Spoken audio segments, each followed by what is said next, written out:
Hello, my name is Angel Rosario, and I am actually posting this on behalf of the Crosby High School School Governance Council. I want to remind you guys that on Wednesday, September 15th, from 7 to 9 p.m., we will be hosting our first open house of the year.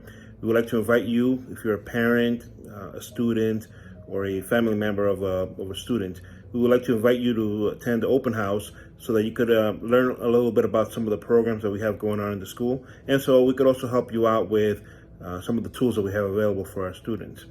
We will have our Parent Teacher Liaison on the virtual open house. It's going to be a virtual open house, and she'll be able to provide you information on PowerSchool and ParentSquare, which are the systems that we use to post the grades and communication between the parents and the students. The parents and the faculty.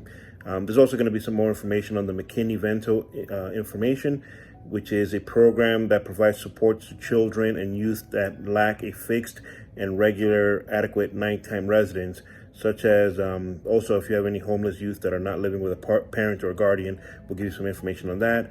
And we will also invite you to learn about some of the Crosby parent engagement activities and opportunities that we have throughout the year, and also we'll show you how to locate the school and community resources and providers. Anyway, I'll put some of our contact information below. Thank you for watching this. If you have any questions, please reach out to Miss Doreen Graham, and her contact information will be listed below. Later.